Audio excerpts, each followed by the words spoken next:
नमस्कार मित्रों, मैं विवेक त्रिपाठी आपका अपने YouTube channel Pratyush learning centre में बहुत बहुत स्वागत करता हूं। दोस्तों, आज से हम लोग भारतीय राज्य व्यवस्था से संबंधित मॉक टेस्ट का क्या कर रहे हैं, प्रारंभ कर रहे हैं। और आज पहला मॉक टेस्ट आपके बीच जा रहा है और इसमें मैंने जितने भी विभिन्न एग्जामिनेशंस में आए हुए प्रश्न हैं उनका कलेक्शन किया हुआ है। प्रश्नों की गुणवत्ता पे कोई संदेह नहीं है, इसलिए इस वीडियो को आप अंत तक ज़रूर देखिएगा क्योंकि यह सब बहुत ही अच्छे प्रश्न हैं और आपको तैयारी के परिप्रेक्ष्य में एक आधार स्तंभ की तरह क्या करेंगे, काम करेंगे। तो चलिए शुरू करते हैं एक नए सब्जेक्ट के साथ आज नए मॉक टेस्ट को। तो पहला क्वेश्चन है, शासन की एकात्मक पद्धति का लाभ है। ठीक है ना। एकात्मक जो पद्धति होती है उसके क्या क्या लाभ हो सकते हैं। पहला है अधिक अनुकूलनशीलता, दृढ़ राज्य, जनता द्वारा अधिक सहभागिता और अंतिम है सत्तावाद की कम संभावना। तो सबसे बड़ी चीज़ होती है इसमें दृढ़ राज्य की क्या होती है, स्थापना होती है। और कहा जाता है कि शासन की एकात्मक पद्धति में केंद्र सर्वोपरि होता है। कौन होता है? राज्य नहीं, केंद्र सर्वोपरि होता है, जो कि राज्य को सुदृढ़ता क्या करता है, प्रदान करता है। ठीक है। अगला प्रश्न है दोस्तों, निम्न में से किस देश का अलिखित संविधान है? ठीक है। तो पहला है यूएसए, यूके, पाकिस्तान, भारत। तो ये दोस्तों सही उत्तर होगा यूके का। यूके मतलब ब्रिटेन। ब्रिटेन का संविधान अलिखित है तथा यहाँ संसदीय परंपराओं के आधार पर ही क्या होता है, शासन होता है। और यूएसए, पाकिस्तान तथा भारत जो होते हैं वहाँ पर क्या है, एक लिखित संविधान की क्या है, अवधारणा है।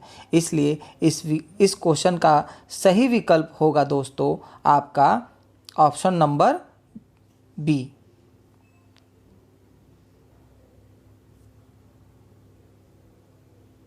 इसका सही उत्तर होगा ऑप्शन नंबर बी। ठीक है। अब देखते हैं अगले प्रश्न की तरफ बढ़ते हैं। प्रथम केंद्रीय विधानसभा का गठन कब किया गया था?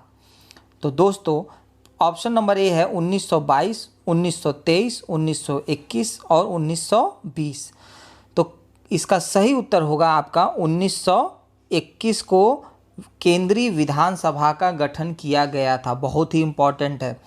और कहते हैं कि भारत सरकार अधिनियम 1919 के तहत प्रथम केंद्रीय विधानसभा का गठन 1921 में किया गया, जिसके प्रथम अध्यक्ष जो थे वो फ्रेडरिक व्हाइट थे, जबकि इसके दूसरे जो अध्यक्ष थे वो स्वराज पार्टी के विट्ठल भाई पटेल थे। ठीक है ना। तो ध्यान रखिएगा कि प्रथम केंद्रीय विधानसभा का गठन 1921 में किया गया और किस अधिनियम के तहत? अधिनियम 1919 के तहत किया गया था। ये भी बहुत इंपॉर्टेंट है, ध्यान रखिएगा। अगला है, भारत की संविधान सभा किसके कहने पर बनाई गई थी? तो पहला है Wavell plan, Cripps mission, cabinet mission या इनमें से कोई नहीं। तो दोस्तों इसका सही उत्तर होगा कैबिनेट मिशन।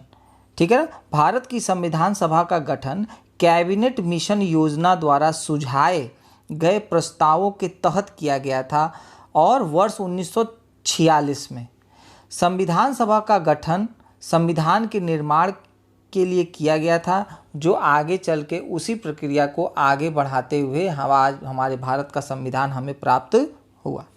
ठीक है। तो आगे बढ़ते हैं नेक्स्ट क्वेश्चन की तरफ। निम्न में से किस अधिनियम में नियंत्रक महालेखा परीक्षक नामक पद का सुझाव दिया गया? तो दोस्तों इसका सही उत्तर होगा 1919। 1919 अधिनियम में क्या किया गया था, इसका सुझाव दिया गया था। भारत सरकार 1919 द्वारा भारत सचिव को, ठीक है ना, सचिव था, भारत में नियंत्रक महालेखा परीक्षक की नियुक्ति का अधिकार दिया गया था। अब एक प्रश्न और बन सकता है कि अधिनियम 1919 में किसके द्वारा इनको नियुक्ति का अधिकार प्राप्त था? तो उसका सही उत्तर हो जाएगा सचिव के द्वारा। ठीक है ना। अगला प्रश्न है, भारत की संविधान सभा का अध्यक्ष कौन था? तो दोस्तों भारत की संविधान सभा का जो अध्यक्ष था वो थे आपके राजेंद्र प्रसाद। कौन थे? राजेंद्र प्रसाद। ठीक है। और कहा जाता है कि भारत की संविधान सभा के अध्यक्ष के रूप में इन्हें नियुक्त किया गया था 9 दिसंबर 1946। ये डेट याद कर लीजिएगा। 9 दिसंबर 1946 को संविधान सभा द्वारा सच्चिदानंद को अस्थायी नियुक्त चुना गया था। ठीक है। कब? 9 दिसंबर। लेकिन 11 दिसंबर, बस उसके 2 ही दिन के बाद 11 दिसंबर 1946 को डॉक्टर राजेंद्र प्रसाद भारतीय संविधान सभा के अस्थायी अध्यक्ष के रूप में क्या हुए? निर्वाचित हुए।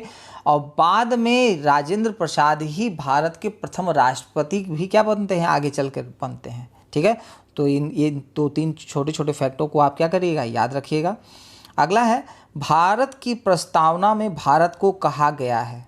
तो विकल्प देखते हैं। सर्वसत्ताधारी, लोकतांत्रिक, समाजवादी, धर्मनिरपेक्ष गणराज्य। दूसरा विकल्प है समाजवादी, लोकतांत्रिक, धर्मनिरपेक्ष गणराज्य।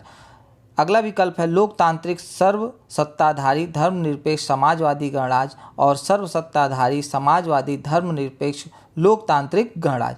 ठीक है। इन सारे शब्दों के बारे में हम लोग चर्चा करेंगे पॉलिटी जैसे ही शुरू होगा। तो इसका दोस्तों सही विकल्प होगा आपका डी, सर्वसत्ताधारी, समाजवादी, धर्मनिरपेक्ष, लोकतांत्रिक गणराज्य।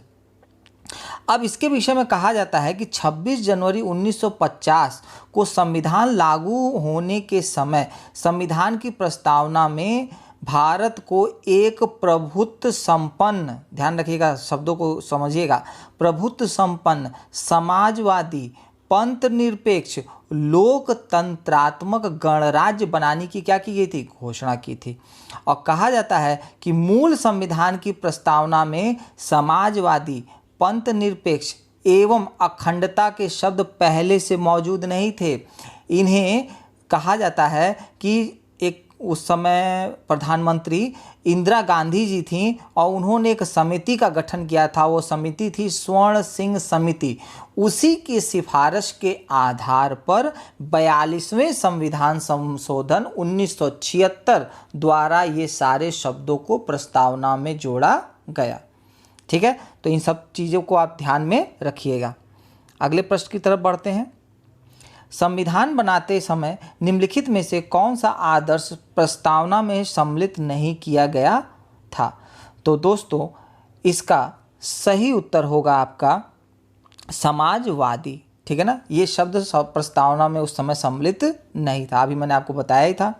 ठीक है ना, कि प्रस्तावना में बाद में समाजवादी, पंथ निरपेक्ष एवं अखंडता शब्द जोड़े गए हैं। ये शब्द पहले से संविधान में नहीं थे।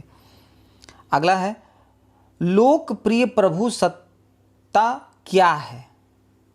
ये भी प्रश्न आया हुआ है एग्जाम में।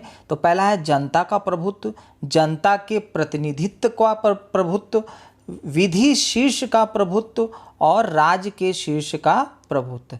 तो आपको पता होना चाहिए दोस्तों कि सब कुछ क्या है? जनता के लिए ही है। तो इसका उत्तर क्या होगा? जनता का के प्रतिनिधि का प्रभुत्व, क्योंकि हम ही लोग चुन करके लोगों को भेजते हैं। तो कहते हैं कि लोकप्रिय प्रभु सत्ता का अगर अर्थ हम देखते हैं तो कहा जा सकता है कि एक ऐसी शासन पद्धति है जिसमें जनता अपने प्रतिनिधियों के माध्यम से शासन करती है। जैसे हम चुन के भेजते हैं, वो शासन करते हैं। ऐसी शासन व्यवस्था में जनता को अपने प्रतिनिधि को चुनने तथा समय समय पर परिवर्तित करने का क्या होता है? अधिकार होता है। जैसे एक बार के बाद दूसरी बार। इस शासन प्रणाली का विकास सामाजिक समझौता सिद्धांत के आधार पर भी क्या होता है? किया जाता है। ध्यान रखिएगा कि ये जो प्रणाली है इसका जो विकास होता है सामाजिक समझौता सिद्धांत के आधार पर भी होता है। तो ठीक है, अगले प्रश्न की तरफ बढ़ते हैं। भारत में पूर्ण संप्रभु लोकतांत्रिक गणराज्य कब बना? ठीक है ना, ये प्रश्न पीसीएस में भी कई बार आ चुका है। तो दोस्तों इसका सही उत्तर होगा 26 जनवरी 1949। आप जब प्रस्तावना देखेंगे तो वहाँ लिखा रहता है कि 26 नवंबर 1949 को भारत पूर्ण संप्रभु लोकतांत्रिक गणराज्य बना। क्योंकि संविधान सभा द्वारा संविधान की उद्देशिका, जिसको आप क्या कहते हैं, प्रस्तावना कहते हैं, को 26 नवंबर 1949 को ही अंगीकृत, अधिनियमित, आत्मर्पित किया गया था तथा संविधान के कुछ अनुच्छेद जो थे वो तत्काल लागू कर दिए गए थे, जबकि शेष जो थे वो संविधान के साथ 26 जनवरी 1950 को क्या किए गए, लागू किए। मतलब 1935 का जो प्रभाव था वो अधिकतर था और कुछ अनुच्छेद तो तत्काल लागू कर दिए गए थे और बाकी को क्या किया गया था, 26 जनवरी 1950 से क्या किया गया था, लागू किया गया था। ठीक है, अगले प्रश्न की तरफ बढ़ते हैं। संविधान की उद्देशिका का संशोधन कितनी बार किया गया था? तो दोस्तों 3 बार, 2 बार, 1 बार या संशोधन नहीं किया गया। तो इसका उत्तर होगा 1 बार। आपको अभी मैंने बताया कि वो तीनों शब्द जोड़े गए थे। तो संविधान की जो प्रस्तावना में संशोधन 1 बार 42वें संविधान संशोधन 1976, याद रखिएगा, दिमाग में बैठा लीजिए, 42वें संविधान संशोधन 1976 के अंतर्गत स्वर्ण सिंह समिति की सिफारिश पर क्या क्या उद्देशिका में समाजवादी, पंथ निरपेक्ष और अखंडता शब्द क्या किए गए थे, जोड़े गए थे। अगला प्रश्न है, संविधान के निर्माताओं के मनोभाव और आदर्श प्रतिबिंबित होते हैं। ठीक है, पहला है मूल अधिकारों में, राज्य के नीति निर्देशक सिद्धांतों में, उद्देशिका में या मूल कर्तव्य में। तो दोस्तों उसका सही उत्तर होगा आपका उद्देशिका। उद्देशिका में ही क्या होता है, इसका सिद्धांत प्रकट होता है। कहते हैं कि भारतीय संविधान की जो उद्देशिका है उसी के आधार पर संविधान निर्माताओं ने क्या किया था, काम करना शुरू किया था। और कहते हैं कि संविधान निर्माताओं के मनोभाव और आदर्श जो हैं इसी के आधार पर क्या होते हैं, प्रतिबिंबित होते हैं। यदि संविधान के किसी मंतव्य, जिसको कहते हैं कि कोई चीज़ अगर क्लियर नहीं हो पाता, स्पष्टीकरण नहीं हो पाता, तो उद्देशिका निर्णायक भूमिका का निर्वहन करती है और एक मार्गदर्शक के रूप में हमारे सामने क्या होती है, प्रस्तुत करती है। और इसी के संबंध में आपको याद होगा वेरुवारी यूनियन जो 1960 का मामला था, उसमें यह बोला गया कि प्रस्तावना संविधान के निर्माताओं के आशय को स्पष्ट करने वाली कुंजी है।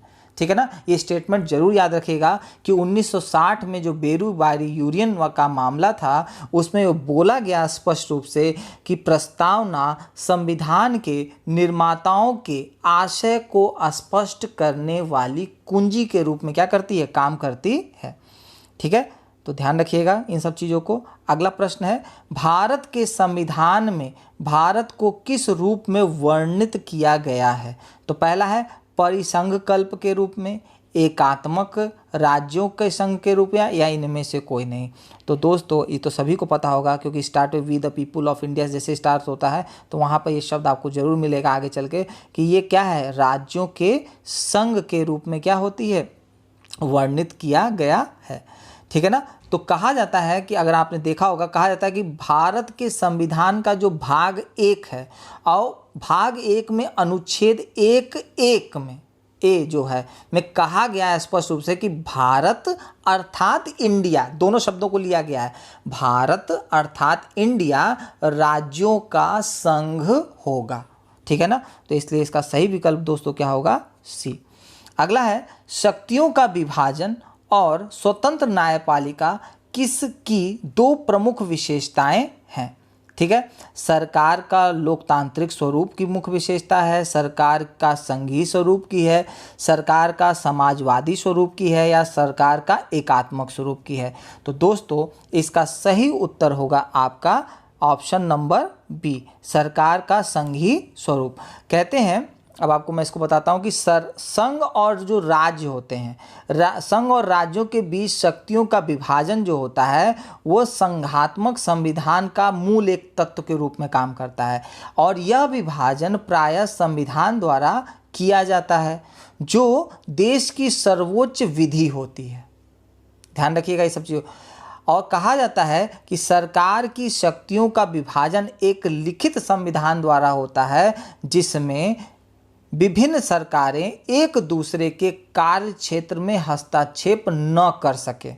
ठीक है ना, कि पता चले कोई गवर्नमेंट कर रही हो और आप उसमें हस्तक्षेप कर देते हैं, न कर सकें, इसके लिए एक ऐसी संस्था की आवश्यकता होती है जो स्वतंत्र एवं निष्पक्ष होकर के केंद्रीय तथा राज्य सरकारों के बीच विवादों को क्या करती है, निष्पक्षता से निपटारा करती है। ठीक है ना, तो इसका सही उत्तर होगा सरकार का संघीय स्वरूप। ठीक है ना, ये बहुत इंपॉर्टेंट क्वेश्चन है कि शक्तियों का विभाजन और स्वतंत्र न्यायपालिका किसकी दो महत्वपूर्ण विशेषताएं हैं। तो ये सरकार का संघीय स्वरूप की क्या है, महत्वपूर्ण विशेषताएं हैं।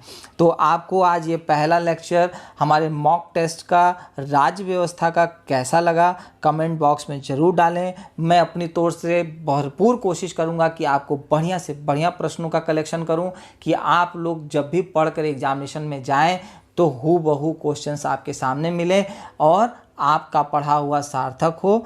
इसी आशा से आपको यहीं पे मैं अपनी वाणी को विराम देता हूं, और आप ज़रूर हमारे चैनल को लाइक करें, सब्सक्राइब करें, ठीक है, और बेल आइकॉन को ज़रूर बजा दें कि जिससे आपको लगातार नोटिफिकेशन मिलता रहे। तब तक के लिए आपको जय हिंद, जय भारत।